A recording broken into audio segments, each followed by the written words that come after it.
merci.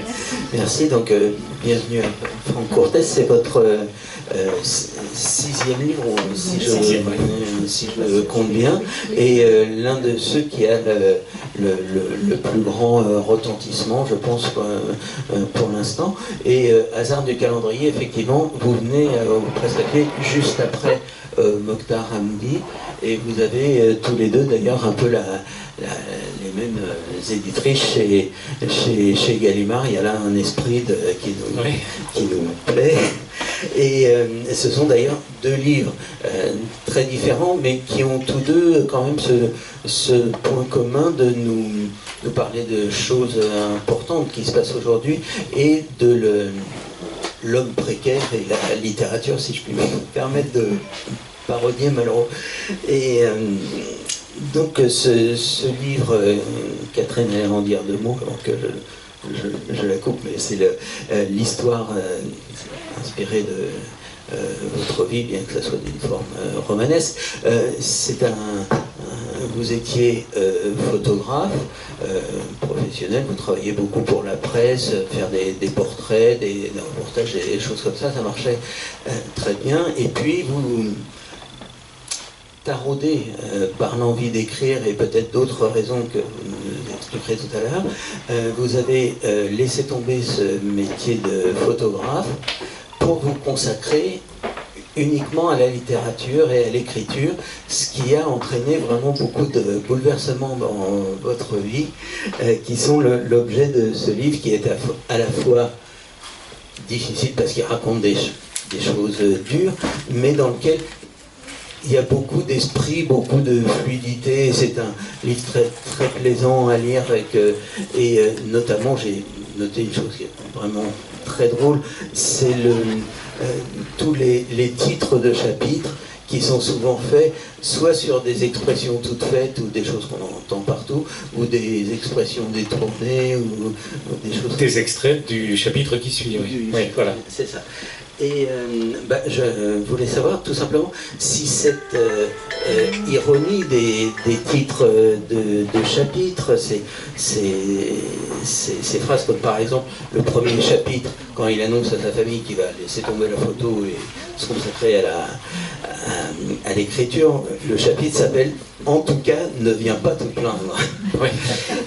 Et je me demande si ça n'est pas, en plus d'être le titre du chapitre, un peu le principe du livre qui va nous raconter des choses où vous auriez lieu de vous plaindre, mais où la plainte n'a pas vraiment sa place. Non, à aucun moment je me plains de mon sort. Non, je décris une situation difficile, mais certainement pas malheureuse, et en tout cas pas dénuée de cocasserie, enfin d'humour, quoi. Donc non, je me plains pas du tout. Non. Mais les petits extraits, là, j'avais vu ça dans un film américain des années 70, où chaque début de passage au noir entre plusieurs scènes du film, il y avait une petite phrase, un petit dialogue. Et en fait, c'était un dialogue qu'on retrouvait un peu plus loin dans la scène, et j'avais trouvé le procédé super bien, et j'avais été rendu compte que personne ne l'avait utilisé en littérature. Et ça marche bien, ça donne un ton un peu plus léger aussi. Et il faut souligner aussi que il y a ce ton léger, cet humour, cette autodérision, mais c'est aussi une très belle écriture, et je vous l'ai confié tout à l'heure, on peut le dire, c'est pas un secret, c'est pas vous qui allez le dire, je pense, que Brigitte Giraud, qui est venue l'année dernière, qui avait eu le concours, vous savez, il y a un an, là, quand elle a vu qu'on recevait au presse-papier Franck Courtès, elle m'a envoyé un message en disant « Ah mais quel livre magnifique, il aurait dû avoir tous les prix, quel styliste et tout ça ». Enfin bon, c'est vraiment un livre que les gens qui aiment la littérature apprécient. Alors peut-être, si vous en êtes d'accord, on pourrait commencer par lire un petit extrait. Oui, d'accord. Qui ouvre le livre en fait et qui va nous plonger justement dans ces... dans les questions qu'on va aborder. Ok. Alors si vous voulez, on peut lire de là et s'arrêter. J'ai dû faire le point cheveux. Ah oui, c'est beaucoup. Non, ça va? Moi, je me rends pas compte. C'est trop long, vous coupez pour vous. Non, moi, c'est pour vous, quoi. Donc le chapitre, enfin c'est le début du livre même, en tout cas ne vient pas te plaindre. Pour le dire en 2 mots, j'ai cessé mon activité de photographe pour devenir écrivain. Rester écrivain a été une autre histoire. Mon premier livre m'a valu un petit succès, puis, alors même que je me sentais progresser, j'ai vu autour de moi s'émousser l'enthousiasme. Le métier d'écrivain consiste à entretenir un feu qui ne demande qu'à s'éteindre, un feu dans la neige. Il faudrait prévenir, mettre un panneau. Cela exige une grande volonté. Achever un texte ne veut pas dire être publié. Être publié ne veut pas dire être lu. Être lu ne veut pas dire être aimé. Être aimé ne veut pas dire avoir du succès. Avoir du succès n'augure d'aucune fortune. Le succès d'estime, le plus fréquent de tous, ne suffit pas à faire vivre un auteur. Nos bas de laine ne s'emplissent que d'espoir. Sauf exception, et comme dans toutes les industries artistiques, les ventes tiennent moins au talent des auteurs qu'à celui de leurs attachés de presse, moins à la qualité de l'œuvre qu'à l'ambition commerciale des éditeurs. Au contraire du sport où seuls les meilleurs, désignés objectivement par la mesure mathématique, objectivement, non, pas plus. Si, ça y est. Objectivement, par la mesure, mais je vais parler fort, mathématiques de leur performance montent sur le podium. Pour autant, les écrivains sont inaccessibles au découragement, leur prodigalité et leur très grand nombre attestent d'une inépuisable espérance. Beaucoup d'entre eux, comme je le fais en ce moment, jettent leur dernière force dans l'aventure. Ils rampent par légions entières sur les chemins du succès, à plat ventre bien souvent, vers l'horizon incertain de la réussite, ensorcelés par le son frémissant des lauriers, comme les limaces par l'odeur des salades. J'ai tenu mon rang d'artiste, auteur, photographe durant 26 ans. Depuis que la photographie s'est invitée partout, dans le moindre recoin de nos vies, son goût m'en est passé. Un peu comme celui du saumon depuis qu'on le trouve en supermarché. Incapable de renouveler mon inspiration, je m'appliquais à reproduire des images que j'avais déjà produites, comme on reproduit de vieilles recettes de cuisine. J'étais devenu ce magicien fatigué qui épuise jusqu'à la corde ses meilleurs tours de magie. J'ai longtemps attendu, avant d'en finir avec la photographie, pour bien m'assurer que ma déception n'était pas une simple humeur passagère. Je craignais, en l'abandonnant trop tôt, que m'assaillent plus tard des regrets. J'ai attendu que les commandes se tarissent pour donner à ma déroute l'éclat de l'abandon. Tel l'orgueilleux qui prétend quitter un conjoint qui ne le désire plus depuis longtemps. On ne peut s'empêcher d'éprouver de la rancune envers un métier que l'on a tant aimé, que l'on a souhaité différent de tous les autres, et qui se révèle soumis au même marchandage qu'une halle aux poissons, et à une trivialité dont on le croyait épargné. Le plaisir de mobiliser de la sensibilité, de l'intelligence, un regard, se voyait engourdi par la répétition du procédé, littéralement rabougri. Au 3000e portrait de star, à moins qu'il ne s'agisse du 1000e reportage à l'étranger, où mon œil devenu stupide s'échinait à éclairer le public de ma supposée vision des choses, en partie téléguidée par des rédactions elles-mêmes au service d'actionnaires comptables, je me suis enfui en littérature. Mon premier avaloir, de 4000 € bruts, a partagé mes sentiments. La somme était belle, mais insuffisante pour entreprendre 2 années supplémentaires d'écriture. Cependant, rien ne pouvait altérer une passion artistique avec laquelle j'avais flirté à mes débuts de photographe et qui se réveillait intacte à présent dans la littérature. Merci beaucoup. Vous l'avez un peu dit dans ce début, mais j'aimerais y revenir plus en détail sur la question de la photographie, parce que vous y revenez à plusieurs reprises dans le roman. Alors là, on a compris qu'il y a ce qui avait tué un peu cette activité, c'était une certaine perte de désir peut-être pour elle. Mais j'aimerais savoir d'abord comment vous considériez la photographie, c'est-à-dire est-ce que vous considérez que c'est un art ou une vision, c'est-à-dire quelqu'un qui donne sa vision, une création sur un événement, et surtout, dans un deuxième moment, si vous voulez bien, parler un peu des conditions économiques dans lesquelles se passe cette activité, parce que j'ai été très surpris en lisant votre livre d'apprendre que dans certaines rédactions, dans des magazines, il il vous est arrivé de ne pas être payé parce que, enfin, vous allez les expliquer vous-même. Alors oui. Non, vraiment, ça ne marche pas sur celui-là, oui, c'est un peu mieux. Oui, bien sûr, évidemment que c'est un art. C'est pas moi qui le dis. Enfin, voilà.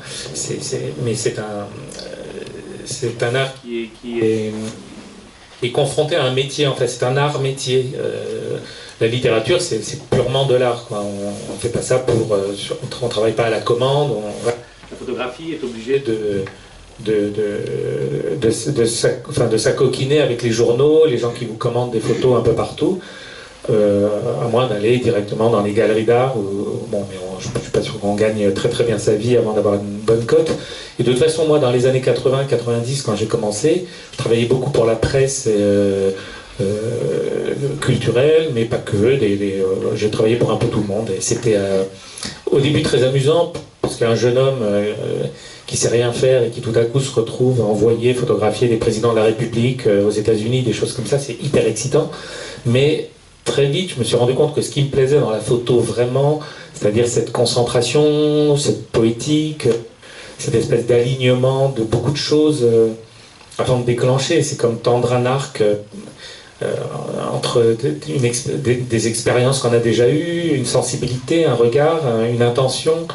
Et tout ça, finalement, comptait assez peu, et de moins en moins dans les journaux pour lesquels je travaillais, qui n'étaient pas des mauvais journaux, hein, mais bon, au contraire même.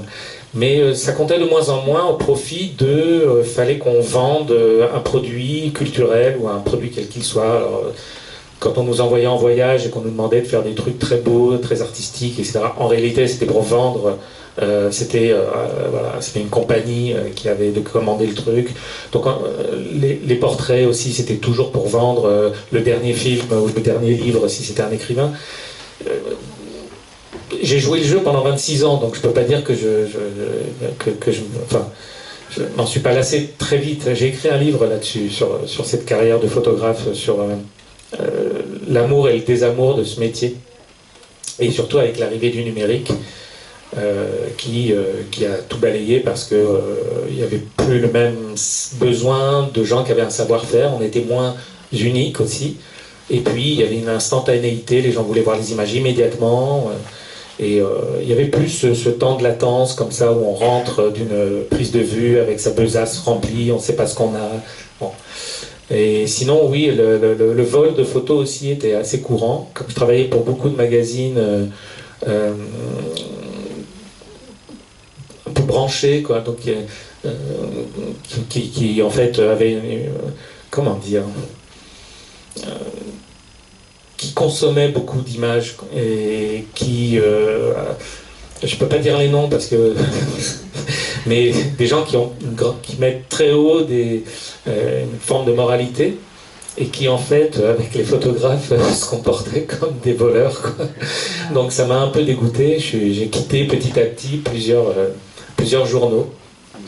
Voilà. Oui, parce qu'il y a un système que vous expliquez à un moment qui est très bien rodé d'un patron d'hebdomadaire ou de journal, qui explique que finalement il paye les grandes agences, etc., mais que les photographes, disons, indépendants, c'est rentrer dans sa logique économique que de ne pas les payer. Voilà, ouais.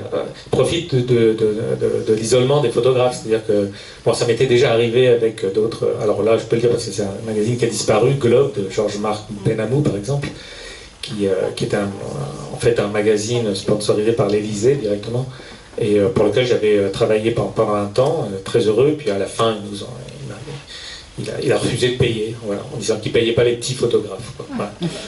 En fait, ce qu'il voulait dire, c'était les indépendants, mais bon. Et puis là, donc, c'était un magazine qui, pareil, m'avait commandé plusieurs pages sur un écrivain en devenir, Aurélien Bélanger, qui était un type charmant, quoi. Et j'ai jamais été payé, donc j'ai relancé, ça a duré 1 an, 2 ans, et puis en fait, un peu impatient, je suis allé dans le bureau du rédacteur en chef qui m'a expliqué, contrairement à d'autres qui essayaient de m'éviter, celui-là m'a vraiment expliqué, non, mais en fait, Franck, vous ne serez pas payé. En fait, on compte sur le fait que vous ne pouvez pas faire de procès, et pour une pige à 200 €, bon, ça vaut pas le coup pour vous, n'est-ce pas? Et là, j'hésitais, mais j'étais assez bluffé par son courage, en fait, de me l'avouer, quoi. Mais tout ça a fait que, voilà, plus le temps des prises de vue qui se réduisaient, on avait de moins en moins le temps de travailler un portrait, tout simplement. Alors moi, travailler un portrait, c'est pas faire des mises en scène extraordinaires, c'est au contraire mettre à l'aise les gens pour obtenir quelque chose d'un peu désarmé, comme disait Marguerite Duras, qui aimait bien... Voilà, on s'arme devant un objectif, devant une caméra, et en fait, il faut du temps avant de désarmer la personne, quoi. Et là, on nous le refusait. Parce que les gens ont compris que là, on faisait des choses qui ne correspondaient pas à la promo qui était prévue. D'ailleurs, il y a de très belles pages sur certains comédiens, disons, qui ont une image comique, comme Michel Serrault, par exemple, où vous montrez bien l'émotion qui sort dès qu'il ne se force pas à rire, quoi, et que ça fait justement des... Oui, c'est un extrait que j'aurais bien vu, parce que j'aime bien vérifier, mais c'est une blague, et les gens, beaucoup de gens ne la comprennent pas. Je serais bien, si je vous préviens, si on le retrouve vite fait, je vous prendrais bien en cobaye, quoi. Parce que je me dis que bon, si on la comprend pas, c'est qu'elle est pas bonne, quoi. Ah si, je m'en souviens, je peux la dire, cela dit. Oui, voilà, donc... Voilà. Donc je commence en disant que j'avais tendance à...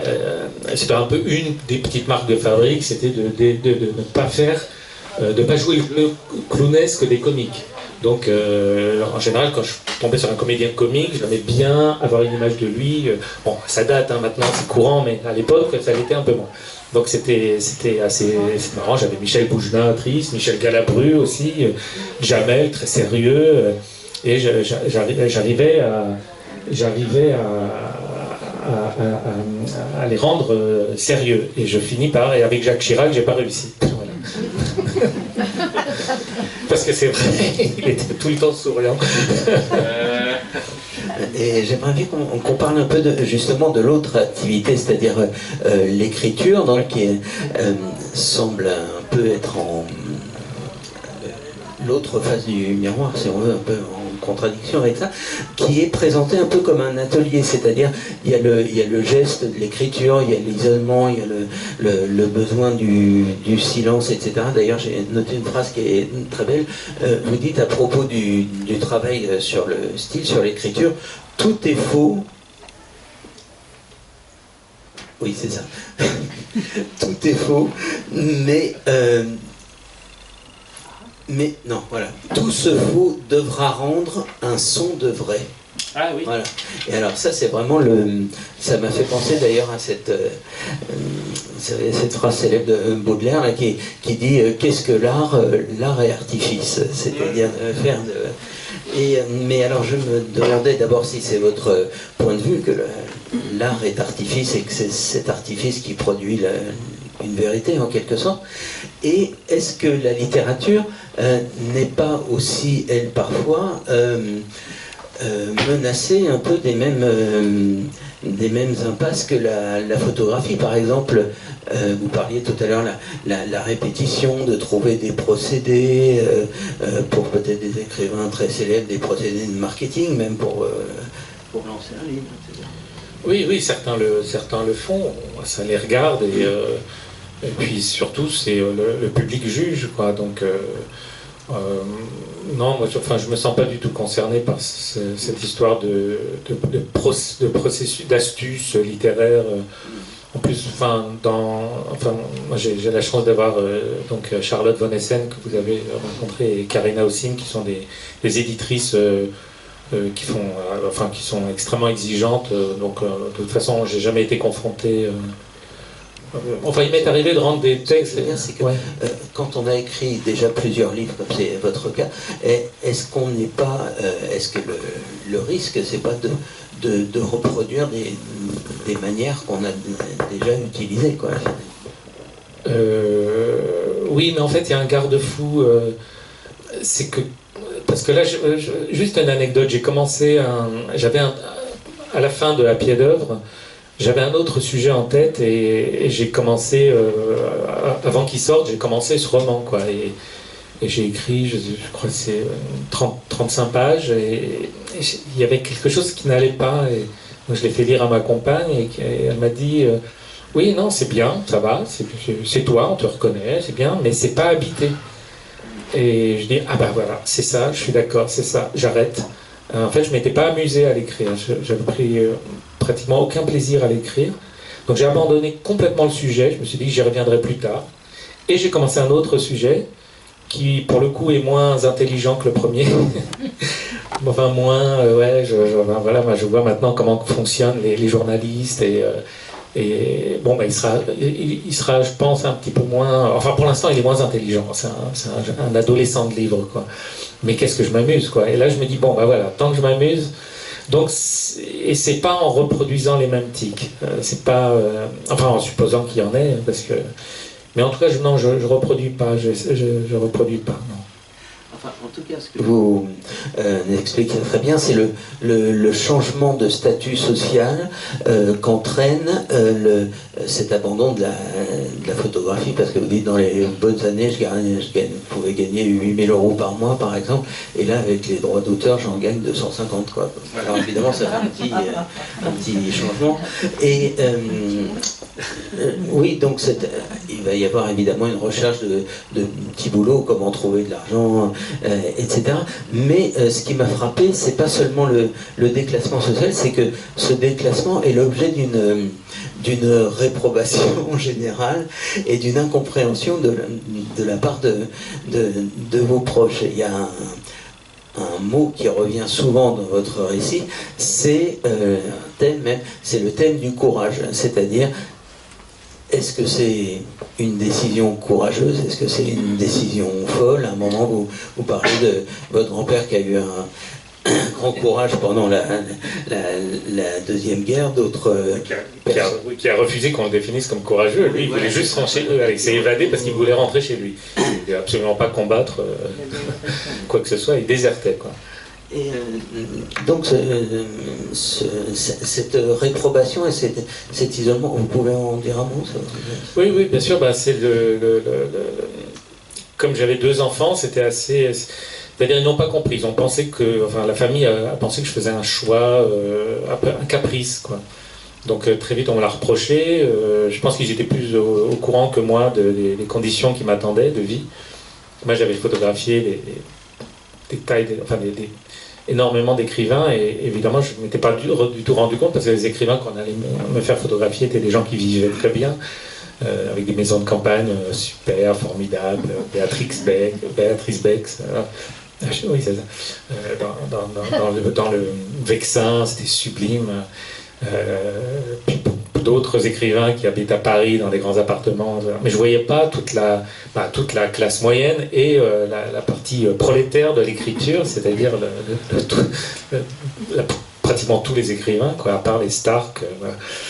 Et donc ma famille avait l'air de trouver ça, enfin voilà, tu vas quand même pas tout risquer, tout mettre en l'air pour ce caprice qui de toute façon te rapportera pas grand-chose, à part le plaisir de venir vous rencontrer à Argenteuil. Mais il a fallu que je lutte contre ça d'abord. Mais en fait, honnêtement, j'essayais d'arrêter. Je me disais, non, je le fais pas. Mais ça pousse en soi. Je dis à un moment dans le livre que si j'étais échoué sur une île déserte et que je trouvais des noix de coco, je crois que je les sculpterais avant de les manger, quoi. C'est un truc que j'ai toujours eu, de vouloir créer, voilà. Ouais. Donc la photo, ça a été...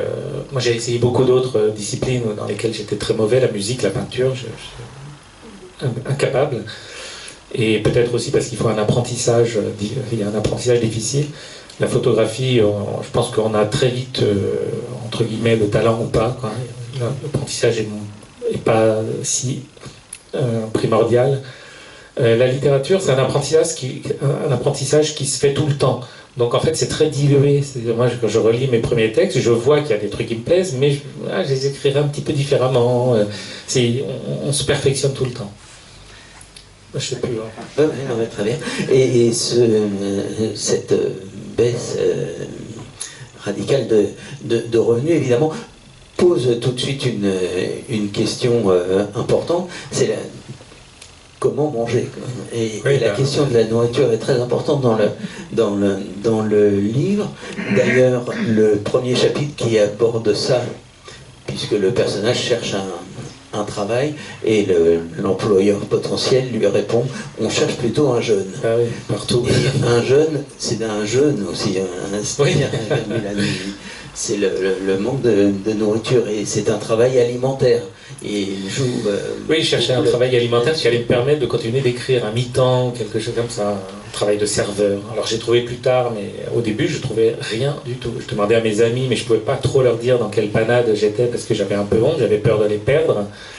Alors de les perdre soit parce que mépris, je ne savais pas. Soit cette espèce de pitié qu'on a quand on a un ami qui n'a pas d'argent et qu'en fait on tient un peu à l'écart de certaines choses. Moi je les encourageais à me dire, et quand ils préparaient tous en groupe des vacances au sport d'hiver et qu'ils me disaient: et toi t'aimes bien, t'es plutôt snowboard ou ski parallèle? Je sais pas. Et bon, j'ai essayé d'entretenir ça, donc j'ai pas dit à tout le monde et j'ai pas trouvé de travail. Ouais. Oui, il y a aussi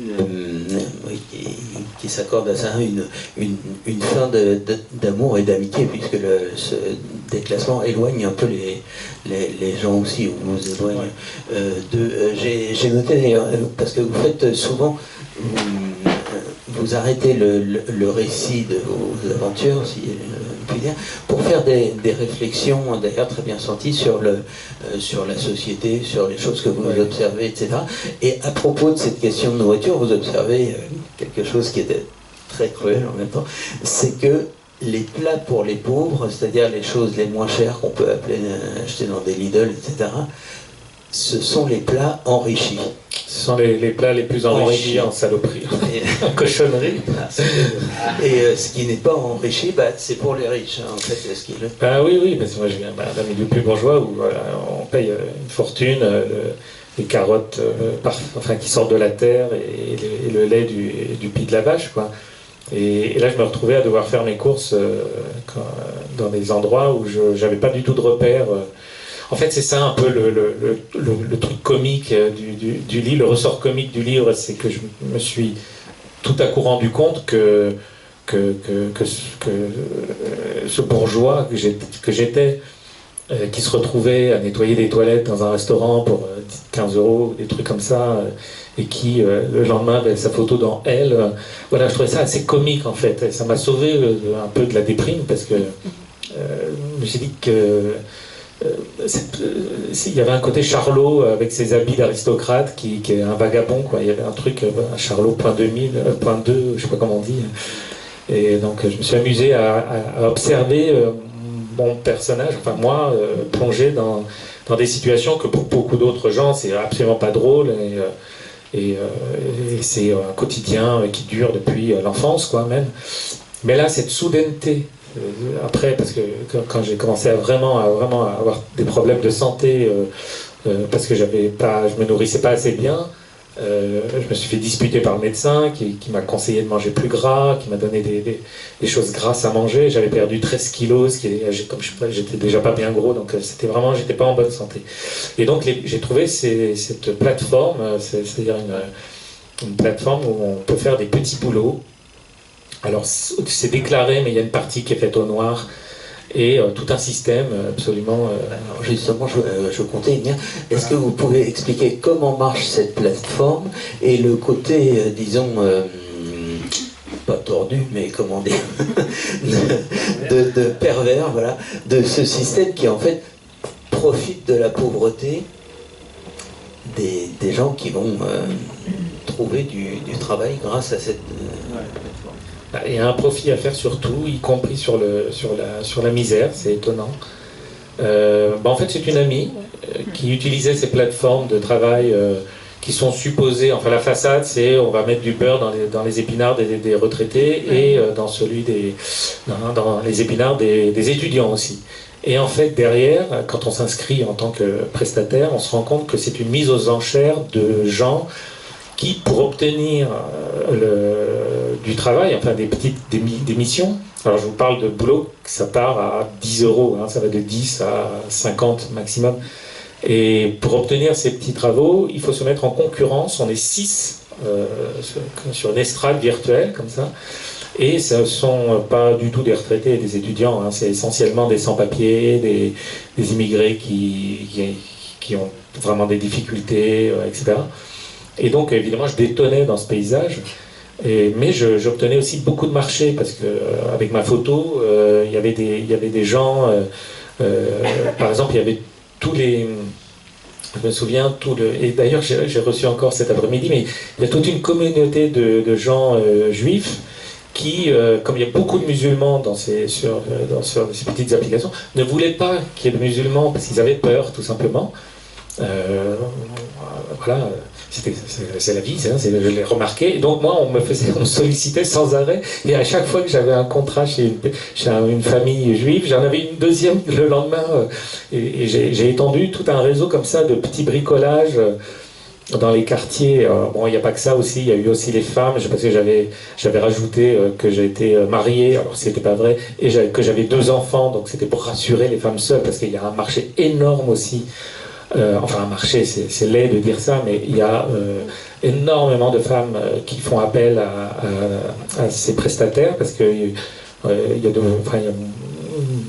plus en plus de familles monoparentales, et les hommes ont un peu disparu du paysage. Les bras, en tout cas des hommes, ont un peu disparu. Et donc je travaillais énormément pour des femmes, des jeunes femmes aussi qui s'installaient, qui venaient de province, qui étaient touchantes, parce que souvent elles s'installaient dans des chambres de bonne, il fallait tout installer, bricoler, rendre ça habitable. Et moi, en tant que papa, ça me motivait énormément, parce que je pensais à mes enfants. Et puis je voyais dans le lit dépassé de l'oreiller, je voyais l'oreille du doudou qu'elles avaient emporté de leur ville de province. Et puis enfin voilà, c'était plein de situations très intimes et très, très jolies aussi. Ça n'a pas été que difficile, quoi.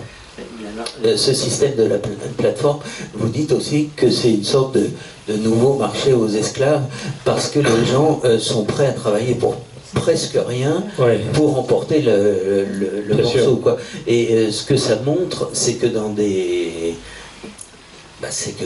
situations extrêmes comme la vôtre ou d'autres, celles des sans-papiers, etc., finalement, il n'y a plus de loi du travail qui existe. Non, c'est une vraie révolution du travail, en fait. J'ai envoyé le livre par l'intermédiaire d'Antoine Gallimard à Bruno Le Maire, qui m'a répondu. Voilà. Donc il l'a lu.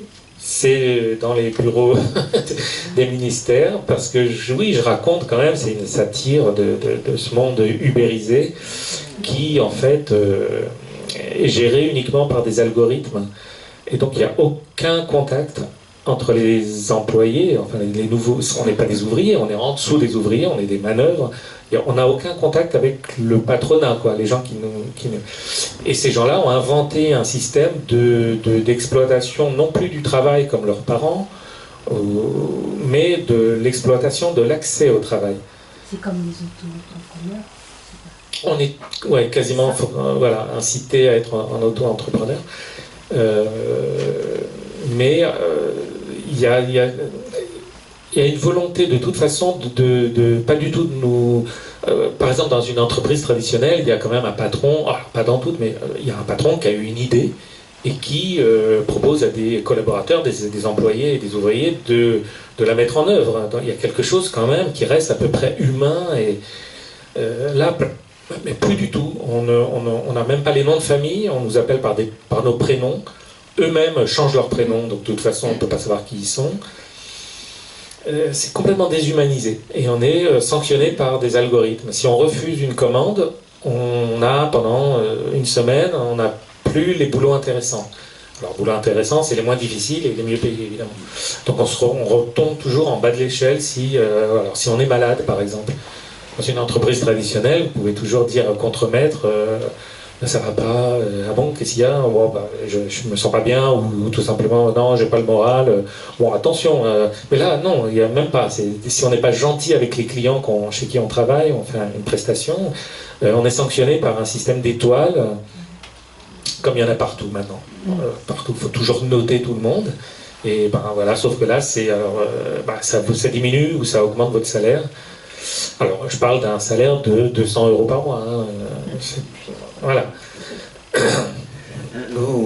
Il y a plusieurs passages où vous racontez un peu les divers boulots que vous faites, notamment une scène qui est un peu longue, alors on ne va pas la lire, mais bon, vous la découvrez, qui se passe rue Pigalle, là, avec vous devez descendre des sacs de gravats du 4e étage, et ça dure toute la journée. 6e étage.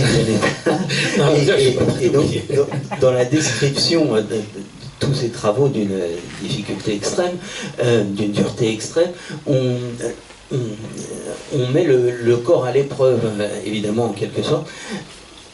Non seulement vous découvrez des muscles, des parties de votre corps qui ne travaillaient pas avant, ou qui travaillaient moins, qui souffrent évidemment beaucoup, mais il y a deux corps, en fin de compte, et d'ailleurs le mot épreuve lui-même a deux sens. Il y a le corps qui écrit et le corps qui travaille. Et cette situation, c'est le corps qui écrit, le corps qui travaille, le corps qui souffre, le corps qui se muscle. Ça m'a fait penser, je ne sais pas si vous l'aviez en tête, au livre de Joseph Pontus qu'on avait reçu ici en son temps, à la ligne, qui raconte aussi, lui, qu'il a dû qui venait d'un milieu très intellectuel, et travailler dans une usine d'abattage. Ouais, c'est ça. Et d'ailleurs, Pontus lui-même citait un autre livre que vous citez un peu plus loin dans le texte, qui est l'atelier de Linhart. Ouais. Enfin, tout ça, ce sont des choses à lire. Je ne suis pas le premier à écrire un déclassement, mais peut-être le premier à en rire, quoi. Mais... Oui, c'est ça. Non, mais il y a c'est un peu de la même famille, quoi, je trouve. Enfin, sûrement. Oui, il y a toujours donc ces alternances entre le récit et l'analyse, ce qu'on disait tout à l'heure, notamment par exemple à un moment il y a une très belle scène qui se passe dans un café où il échoue après avoir été vraiment complètement vidé par la fatigue, et où il observe tout le monde et il dit mais c'est un café sordide, mais tous les gens qui sont là sont un peu paumés, mais il dit voilà, là c'est un lieu où on ne peut pas tricher, où la vérité est crue. Et dans le texte, on a un peu ce sentiment aussi, dans vos descriptions, que la vérité est crue.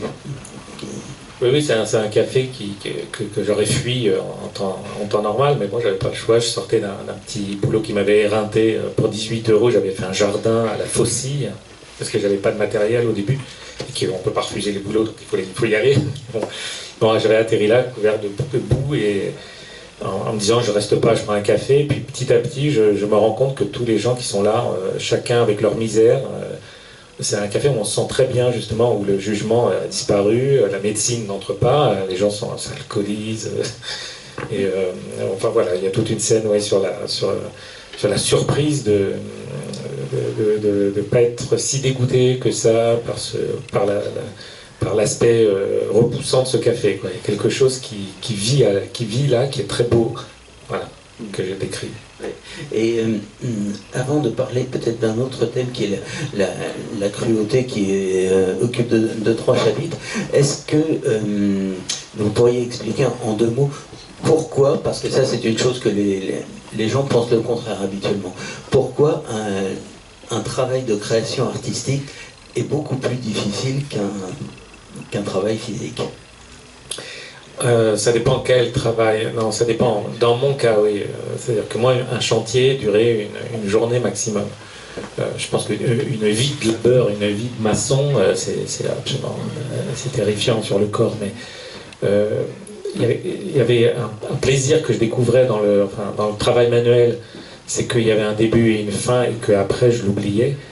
J'avais un sentiment même de récréation, de vacances à la fin, alors que le travail intellectuel, c'est une rumination permanente, quoi. C'est quelque chose qui vous quitte jamais, les week-ends, les vacances, ça peut durer des années, et on se couche avec une forme d'insatisfaction. On se dit on peut mieux faire, et on doit mieux faire toujours. C'est-à-dire que le plafond est infini. Et dans le travail manuel, je ne parle pas du travail artisanal, hein, je parle vraiment de manœuvre, quoi. Il y a une fin, il y a une satisfaction à avoir un travail achevé, accompli, bien fait. Moi, j'avais un grand plaisir au début à poser une étagère absolument parfaite. J'avais un grand plaisir à ça, quoi. Alors, évidemment, c'est pas très intéressant, mais il y avait une notion de plaisir. Et puis le corps, ouais, je découvrais aussi des faiblesses que j'avais, que je pensais pas avoir, parce que je faisais du sport. Et le sport, c'est une activité où on cherche à en faire toujours plus. Et dans le travail manuel, on cherche au contraire à se ménager et à en faire moins. Et donc, c'est pas du tout, j'arrivais pas à me servir de mon esprit sportif pour faire un travail manuel. C'est beaucoup plus douloureux, c'est des gestes répétitifs, c'est des travaux à genoux. Ça n'a rien à voir avec du pilate, quoi.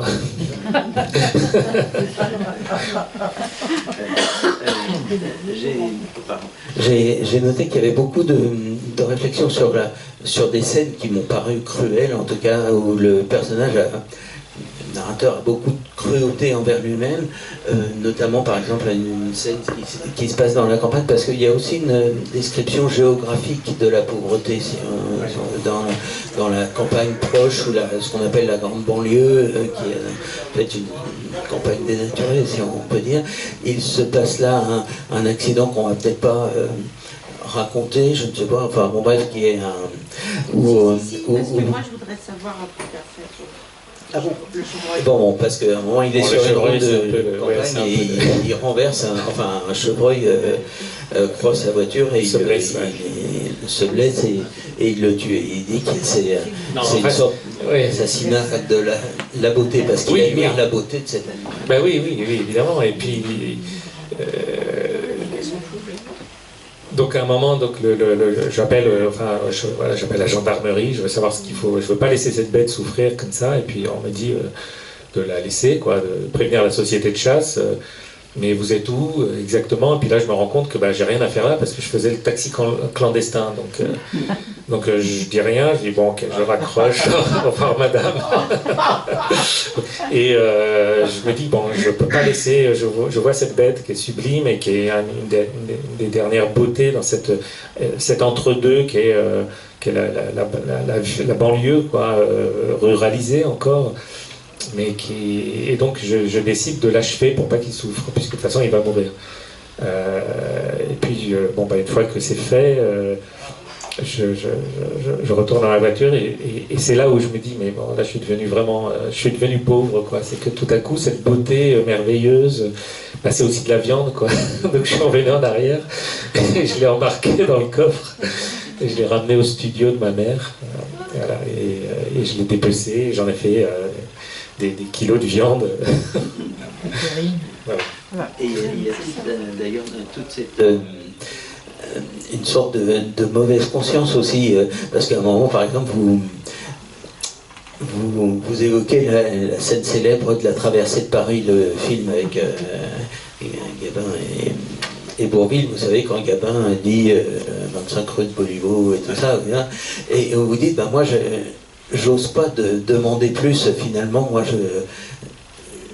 j'admire Gabin, mais moi dans le film, je serais toujours... Toute ma vie, j'ai admiré Gabin dans ce film, et puis dans la réalité, je me retrouve Bourvil, quoi. Donc, voilà, avec parce que c'est une histoire de transport de viande aussi. Oui, voilà.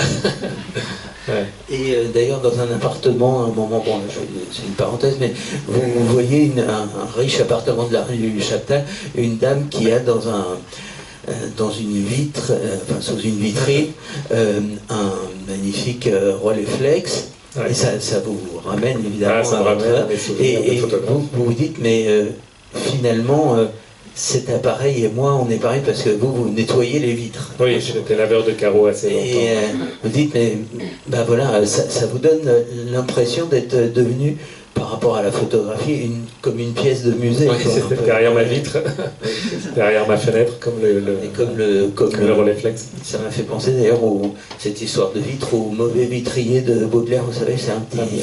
Dans les petits poèmes en prose, là, le mauvais vitrier, c'est un vitrier vitriers donc, qui passent dans les rues de Paris et qui cassent toutes les fenêtres pour pouvoir les remplacer soi-disant par des vitres bleues pour que la vie soit plus belle, etc.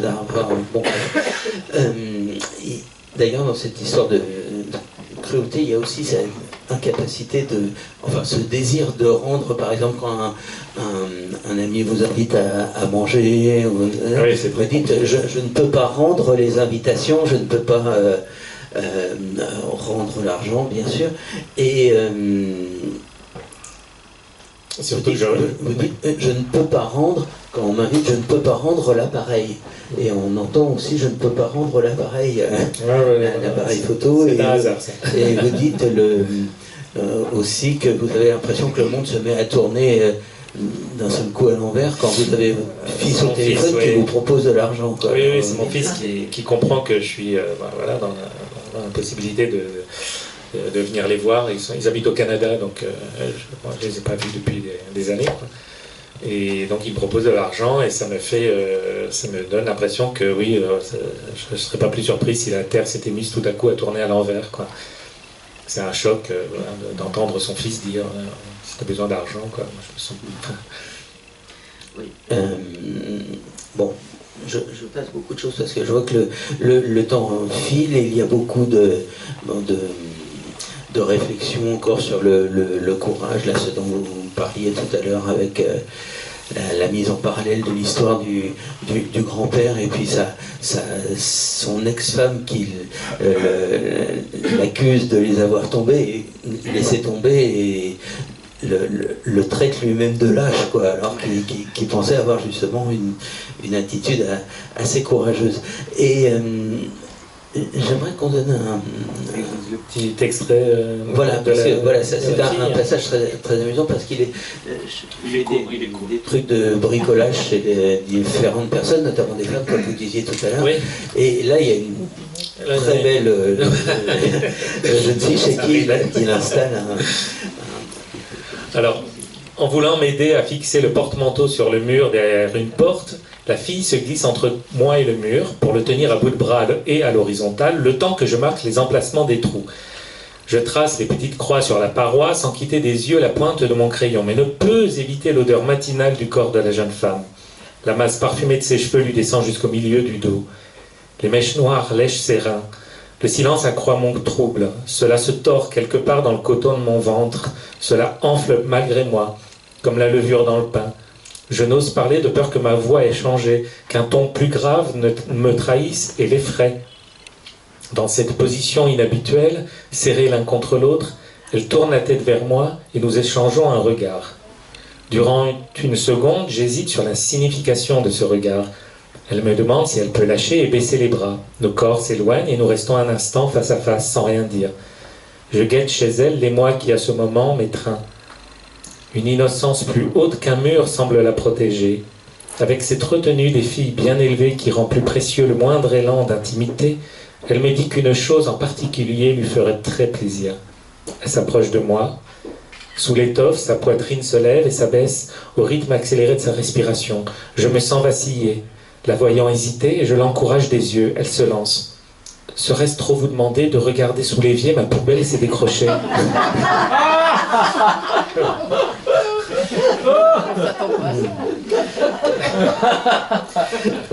Oui, il y a beaucoup de scènes très cocasses. Celle-ci est vraiment très, très bien amenée, d'autant plus qu'il y a des allusions qui nous alertent dès le début du chapitre qu'il va y avoir des choses où le désir intervient. Quoi. Les dernières grandes réflexions, disons, qu'il y a dans ce livre sont sur le travail et notamment la nature du travail. C'est un peu pas la morale du livre, mais enfin la leçon qu'on en tire finalement, les interrogations qui en sortent, et notamment la question de savoir comment nommer le travail. C'est-à-dire, est-ce que ce qu'on fait là, est-ce que c'est, enfin ce que vous faites là, est-ce que c'est encore du travail? Est-ce que la différence entre avoir un boulot et avoir un travail, quelle est la nature de ce travail? Est-ce que c'est seulement une exploitation? Enfin bref. Et également des réflexions sur le système dans lequel on est, et notamment sur le mot de libéral. Donc vous dites, libéral, c'est une liberté qui ne rend pas libre. Voilà, oui, c'est un terme qui porte un message assez mensonger en fait, en soi, en lui. Mais sinon, sur l'histoire du travail, c'est vrai que quand on me demande ce que je fais pour vivre, je répondais, je fais des petits boulots, mais si on me demandait mon métier, je disais, je suis écrivain. Voilà, c'est pas tout à fait la même chose. Le travail et le métier, c'est pas toujours la même chose. Le métier, ça suppose quand même d'abord un investissement plus entier, un apprentissage de ce métier, tous les métiers, quoi. Et puis il y a de plus en plus de petits boulots, de choses qui nécessitent aucune capacité particulière, quoi, qui sont pour moi pas exactement des métiers, quoi. Et ce système de demande et d'échange qui marche à travers la plateforme, là, enfin, il y a deux termes qui sont très importants. Là aussi, vous parlez du libre-échange et du citoyen mondialisé, qui sont des termes qu'on entend un peu souvent, mais sans savoir exactement ce que ça recouvre. Et on s'aperçoit que les gens qui travaillent par ces petits boulots noirs, par les plateformes et tout ça, sont totalement invisibles. Oui. Et finalement, pas qu'on cache la pauvreté, mais on la voit pas. Oui, on la voit pas, on l'embête pas. D'ailleurs, ça se demandait si c'est tout à fait organisé. Je me souviens que pendant le Covid, pardon, j'étais livreur, je faisais des livraisons et je me retrouvais dans des couloirs de vélo avec des Africains sans papier qui livraient aussi, et que la police faisait des barrages pour contrôler, et que tous les Africains systématiquement passaient, et que moi on m'arrêtait, quoi. Et donc en fait c'était même pas, c'est-à-dire on les considérait tellement pas qu'on estimait que c'était pas la peine de les contrôler, on les déshumanisait totalement. C'était juste des vélos avec des gens dessus, mais voilà, ça comptait pas. C'était pas des citoyens à qui il fallait faire appliquer la loi, les règles, parce que de toute façon, au fond, je pense qu'on savait qu'ils n'étaient pas du tout dans la société, quoi. Et ça j'ai trouvé ça vraiment d'une violence, en fait, une violence supplémentaire. Bon, évidemment, elle les arrangeait et elle ne leur faisait pas de mal, donc tant mieux pour eux, mais je trouve que c'est une sorte de considération, un degré zéro de considération humaine, quoi. C'est-à-dire qu'ils n'étaient même pas punissables, quoi. Et d'ailleurs, à un moment, il y a une autre scène où vous emportez des déchets dans une déchetterie qui se trouve porte de la chapelle, où il y a beaucoup d'attentes, vous voyez toute la faune qui est autour, etc. Ouais. Et cette déchetterie, on a l'impression que c'est une déchetterie humaine, quoi. C'est pas une déchetterie pour les déchets, c'est pour les... Il y a deux queues, il y a la queue des gens comme moi qui arrivaient avec un camion pour décharger des déchets, et puis sur le côté du pilier,